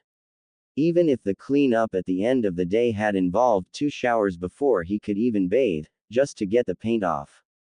While he had been doing that, Mito quickly employed a couple shadow clones to clean up the room a little bit, trimming it in black. To this day, she was pretty sure Naruto had yet to notice. His bed bore little resemblance to an actual bed, and was a bit more like a cave. Or perhaps a blanket fort. With the help of a few sticking seals she had originally given him to put stuff up on his walls, he stuck a few pillows and blankets together, and to the walls that flanked his bed, making a sort of cave to sleep in. The entrance was mostly barricaded, and he usually just wriggled his way in underneath the blanket barricade. The blankets were mostly orange or navy, but a couple were black. Same with the pillows. The frame had been delicately painted along with the rest of his room. It's very orange, Kawako offered, taking a peek in herself. Phantomu glanced in. It looks like Kaio exploded in here. Mito didn't quite manage to suppress the snort. That was a fairly accurate description of Naruto's train of thought. Kaio's very pretty, Naruto told her solemnly. That she is, Phantomu managed with a straight face. Kawako and Katsu fared slightly less well, but managed to keep their faces from rebelling when Naruto glanced at them suspiciously. The empty bedrooms are anything but the first 2 doors. The bathrooms are clearly marked, so you shouldn't mistake them, Mito said after a moment, taking pity on Kawako and Katsu. A shadow clone appeared beside her a moment later, and it walked out of the house, closing the door behind it. We'll need groceries, as we haven't been here for a few weeks. Pick a bedroom and settle down. Dinner will be ready in 2 hours, so entertain yourself until then. There were nods all around, and Mito smiled. And Naruto, do remember you do have class tomorrow, and I will be coming in for a lecture on summons. Naruto nodded excitedly, practically bouncing in place. Or rather, he was bouncing in place. Class, you're very lucky. Instead of me lecturing you about summons, Mito Uzumaki offered to come in and teach you instead. As I do not have a contract personally, she will also be demonstrating the jutsu. Ka-san's the coolest. Naruto shouted immediately, grinning from ear to ear. Iruka smiled and shook his head as Mito came in, a polite smile in place. Good morning, children. Yes, Naruto, I can see you, please sit down. Naruto sat down immediately, a more bashful expression on his face. Now, can anyone tell me an example of summons? Sakura's hand shot into the air, and Mito nodded to her. The Sannin are famously in possession of the toad, slug, and snake contracts. Sasuke raised his hand too. Mito nodded to him. The Uchiha clan has a hawk and a cat contract. Ni-san and cousin Shisui have a crow one though. Mito smiled. Those are all wonderful examples. Yes, Naruto. Naruto, who'd been waving his hand like a madman, grinned and stood up. The Uzumaki clan is in possession of the Kraken contract. Ka-san can summon them. And I'll learn how to do it too someday. And Kakashi ni has dogs I guess, but Krakens are cooler. Mito knew Kakashi was right outside the window, and could practically hear him wilting. Perhaps if he wanted to get Naruto on his side, he should actually try spending time with him, and summoning the pack around him. Yes, very good Naruto, Mito said, amusement lacing her tone. If you don't mind, Iruka, I'd like to bring them outside to show them my summoning contract. Unfortunately, Krakens aren't exactly small, or can move about on land, so summoning one here wouldn't be a good idea. Iruka nodded. We predicted that. There is a temporary pond set up outside for this purpose. Mito nodded. Alright then, come along children, we have a Kraken to summon. Naruto beamed, practically teleporting to her side. The other children followed, only slightly slower. Once outside, Mito faced the children. To summon a creature requires a sacrifice of blood. Generally, shinobi will bite their thumbs to draw blood. She demonstrated, drawing some blood and showing her bleeding thumb to the class. There are hand signs, but I will not show them to you, as this jutsu can be rather dangerous. And I haven't needed them in a few decades. She winked at the children, then slammed her hand down on the surface of the water, the summoning seal blossoming beneath her hand. That, children, is the seal to summon a creature. Push in chakra, and, a massive poof of smoke, and Kaio was suddenly occupying the artificial pond. Iruka blinked at the sheer size of the Kraken, and a few of the shyer children hid behind others. Hii Kaio. Naruto shouted excitedly, waving with all the might in his little arm. Kaio waved a tentacle back at him. Hello Naruto, how have you been? Are these your classmates? Naruto nodded excitedly. Yeah, Ka-san's showing us summons. Kaio laughed, the sound startling a few of the children. I am certainly an interesting way to teach children, Mito. Especially non-Uzumaki children. Mito just smiled. With Uzushio re-entering the world, they might as well get used to it. Indeed, Kaio said, a slight purr entering her words.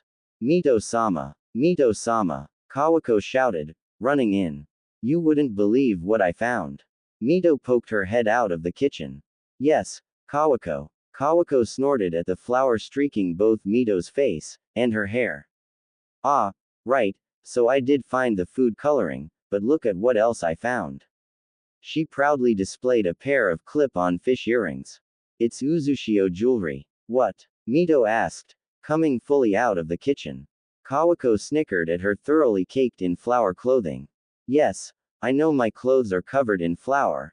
Naruto got a bit overexcited with the flour. I'd say they either let you talk to fish, or breath underwater. It's hard to tell. What are you talking about? Naruto asked, poking his head out of the kitchen. Ooh, what are those? These, Guppy, Kawako said, holding up the earrings where he could see them.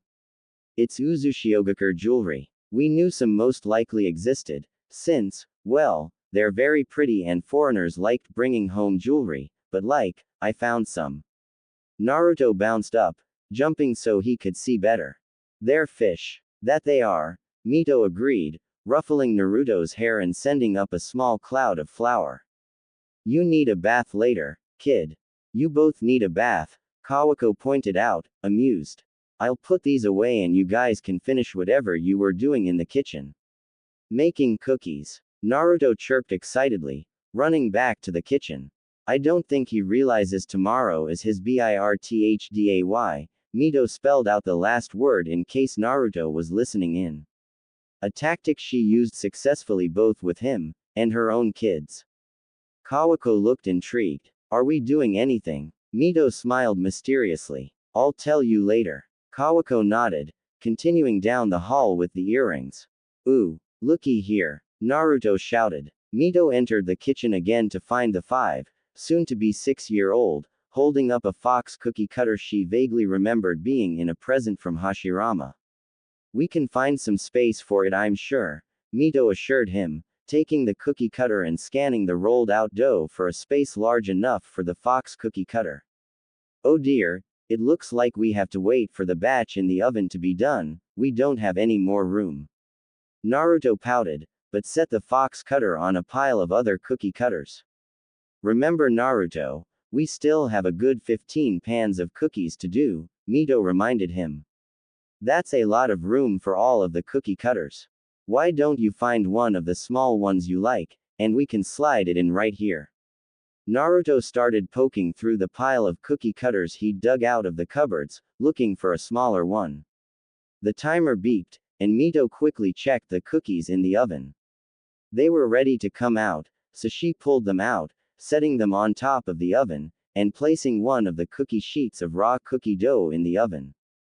Naruto's head popped up from behind the counter. Ooh, we can put more cookies on the sheet now. Yes we can, Mito agreed. I'll transport these ones to the cooling rack, and you can start pulling off the excess cookie dough from the cutouts over there. Naruto nodded happily, carefully starting to separate the cookie cutouts. Mito quickly transferred the slightly cooler cookies from an earlier tray, placing them on a cookie rack, already full of other cookies. The big plan with all of the cookies was to frost some of them, then take them, and some of the unfrosted cookies over to the nearby orphanage for the kids.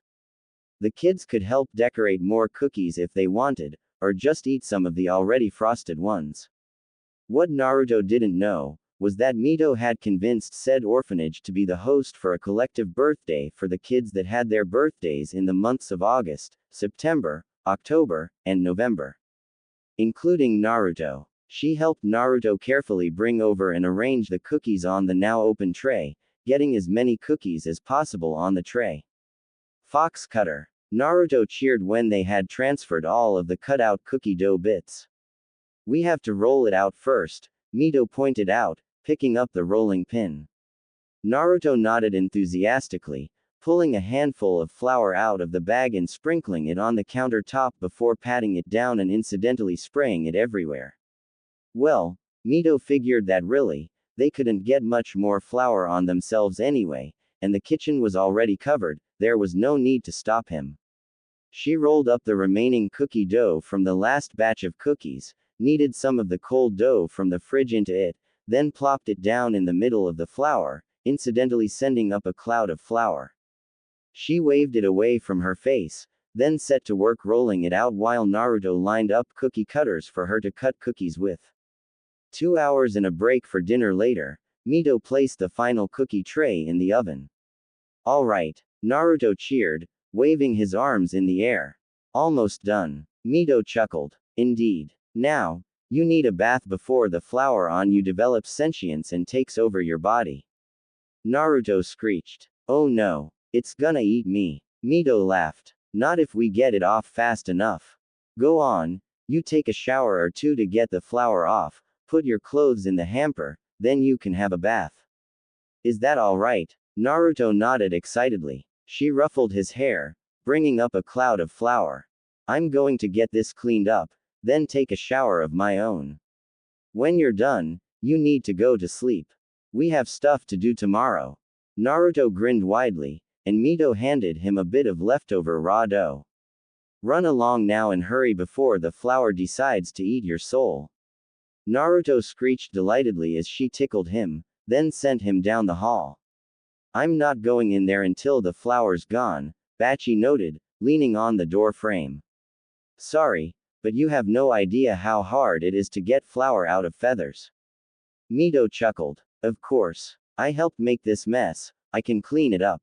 I can help, Phantomu offered, shimmering into being.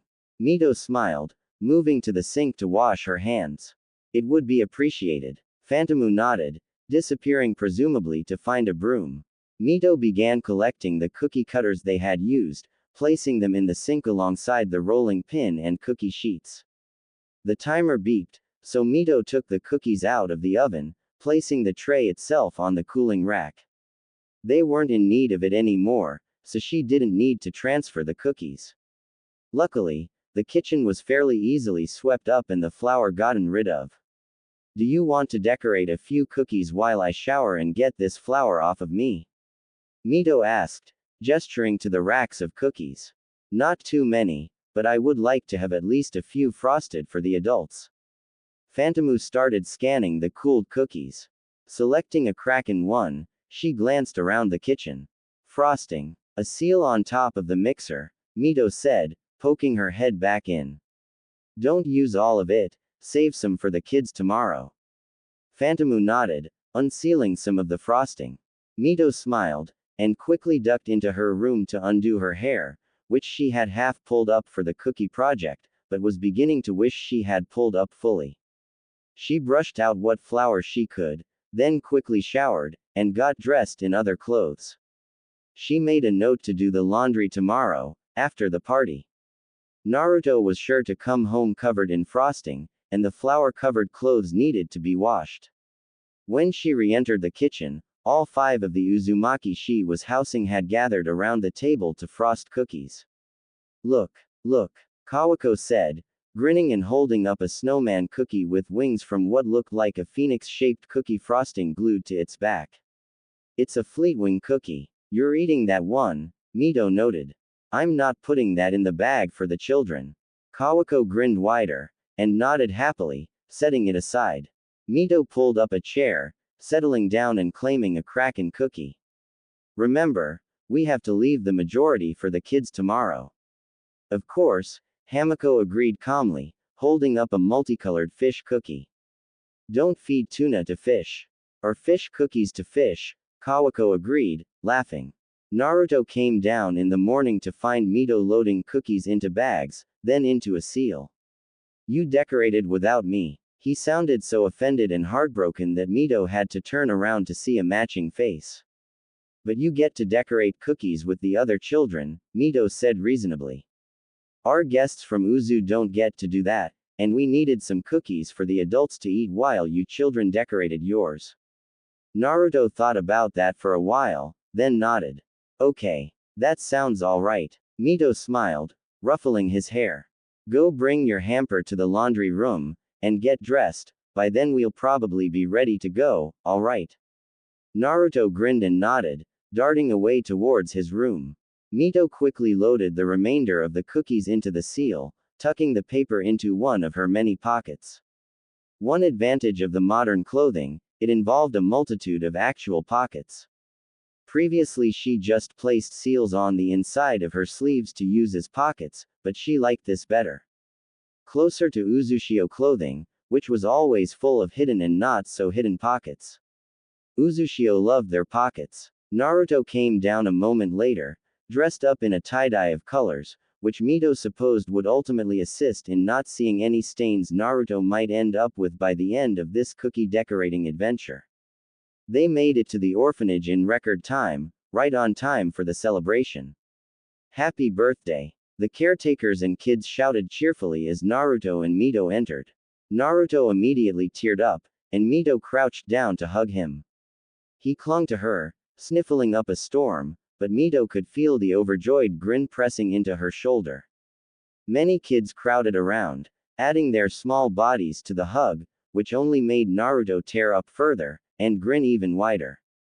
Mito wondered how his cheeks would hold up to the grin.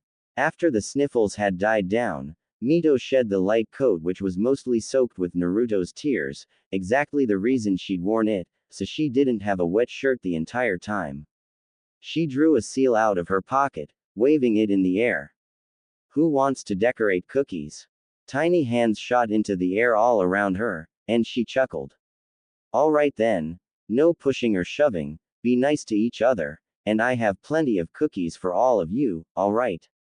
With tiny nods all around, she drew a bag of cookies out, spreading the cookies across a provided table. Frosting and knives soon followed, along with sprinkles and piping frosting. The kids were happily all over it, and Mito quickly sunshined out of the horde of children, over to where the adults were standing. She pulled out the bag of decorated cookies, offering them to the women. We decorated these last night. One of the matrons chuckled, drawing out a snowman cookie with red hair. Were any snowmen left for the children? Mito chuckled as well, acknowledging the sheer amount of red-headed snowman cookies. My guests assisted me in decorating them.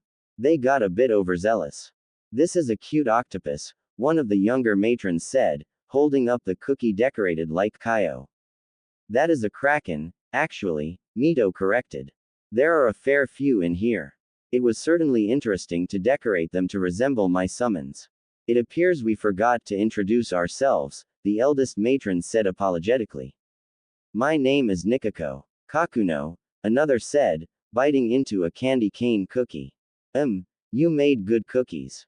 Thank you, Mito said, smiling. Sakashi, the one who had mistaken the Kaio cookie for an octopus said, biting off a tentacle. Otanyo, the youngest of the four said, nibbling on one of the red-headed snowmen. Look, look, a smaller child ran up to them. Mito turning immediately to them. I made a Hokage cookie. That's a very good cookie, Mito praised. What would be your name? Naomori, he chirped, offering the cookie to her. No, you made it, you get to eat it, she replied, smiling. Besides, if I ate a cookie from everyone, that'd be bad for my tummy, and I'd get sick. But you can still come up and show me. The kid looked a bit crestfallen, but agreed with her logic, running back off to his friends. Naomori's a good kid, Otanyo said, smiling.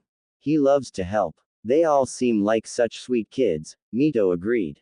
They seem to be enjoying the activity. Why wouldn't they? Kakuno asked, cooing at the kids, sitting there and looking so focused. Have you seen this much sugar in one's place like ever?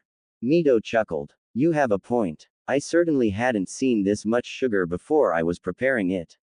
Your kid seems to be getting along well with the others, Sakashi noted, smiling at where Naruto and two other children, a brown-haired girl with twin buns, similar in style to Mito's own, and a black-haired kid with a braid. Tenten and Lee are good kids. Mito leaned to her left slightly to see around one of the other kids. It looks like they're all decorating weapon cookies, isn't that cute? You ninja have a weird definition of cute, Nikako said, shaking her head. Mito shrugged. Maybe it's you civilians that have the weird definition of cute. Uzushio's people, the active shinobi and not, consider little kits running around trying to stab each other cute. Fine, the crazy people have a weird definition of cute, Sakashi said, snorting. Mito laughed. I suppose. Tenten, Lee, and Naruto ran up to them, 2 cookies each held in their tiny hands that were covered with frosting. What do you have there? Mito asked them, smiling kindly. Tenten had 2 very interestingly colored kunai, Naruto had a kunai and a relatively Kaio-colored kraken, and Lee had 2 snowmen, one with red hair, the other with brown. I have kunai, Tenten chirped, displaying them proudly. One was orange, the other red, although both had other colors on the edges and as occasional swirls where Tenten had swapped colors but used the same knife. As was to be expected with children, they were absolutely caked in glittery sprinkles, including the adorable weapon ones Mito had found. I made you an Hashirama, Lee said, just a bit shyly, offering the cookies to her. She smiled at the cookies. The brown ones certainly bore at least a little resemblance to her late husband, with longish brown hair, red armor, and a clear smiley face on. The red-haired one was impressive, with an outfit closely resembling the one she was wearing at the moment, although the hair was straight from one of their history books. The twin buns with little sprinkles for seal tags was adorable. They're very impressive, she told him. They look just like the real things. Naruto pushed his in front of Lee's when the kid froze in what was apparently sheer joy. I made a Kaio and a kunai. They were both colored similarly, orange and dark blue swirling together in random patterns. The kraken had managed to get away with just a light dusting of sparkly red sprinkles, but the kunai was more heavily coated with sea animal sprinkles, weapon sprinkles, and plenty of glittery sprinkles. They're very cool, Mito said, ruffling his hair. The kids seemed pleased with the outcome, and snacked on their cookies on the way back to their seats. They're awfully cute, Otanyo said, giggling. Almost cute enough to offset the mess they're making. Luckily, Mito noted, I know a cleaning seal or two. That'll make it a barracuda ton easier. Oh, thank Kami, Sakashi said, sighing. Was not looking forward to trying to wrangle the kids into cleaning up. The seal especially came in handy last night after we finished the cookies, Mito agreed. Naruto got a bit excited with the flour. Oh dear, Kankuno said, hiding a smile behind her hand and taking another cookie. An eager helper is he. You have no idea, Mito said, laughing. He loves to help, but can be a bit over-enthusiastic sometimes. There's a good reason I just let him have free reign of his room, closed the door, and came back when the noise stopped. I don't envy you having to get all the paint off of him though, Nikako said, biting into another cookie. Sounds like a nightmare. It was, Mito agreed, shaking her head. But the room and furniture got painted to his liking, and that's really all that matters. No kidding, Otanyo said, smiling at the kids. They can be annoying sometimes, but the little buggers are cute. Have to admit that.